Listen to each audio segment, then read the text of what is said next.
Mga kapuso, ngayong weekend, posibleng dasaloob na ng Philippine Area of Responsibility ang bagyong may international name na Hagupit. Kuling nakita ang sentro nito, 1,385 kilometers silangan ng northeastern Mindanao. Ayon sa Pag-asa, posibleng pumasok ito sa PAR bukas at tatawaging bagyong Kaloy. May tsansang unti-unti itong humina at maging tropical depression o low pressure area sa susunod na linggo. Sa ngayon, mababa rin ang tsansa nitong tumama sa lupa, pero tutok lamang sa updates dahil pwede pang magbago ang pagkilos at lakas ng bagyo. Samantala, nag-dissipate o nawala na yung low pressure area sa loob ng PAR, kaya ang pangunahing weather system ulit na iiral ay ang easterlies. Magdadala pa rin yan ng mainit at malinsangang panahon sa weekend, lalo't wala pang inaasahang epekto ang nagbabadyang bagyo. Bukas, mahigit 20 lugar sa bansa ang makararanas ng heat index na nasa danger level, kabilang ang Metro Manila. 6 sa mga yan aabot sa 44 degrees Celsius.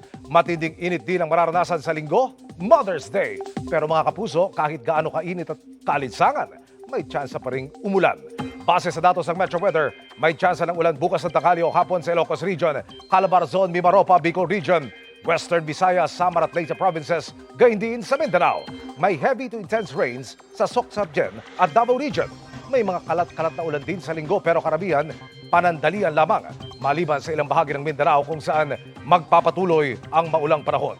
Sa Metro Manila, mainit pero may tsansa ng localized thunderstorms ngayong weekend lalo bandang hapon.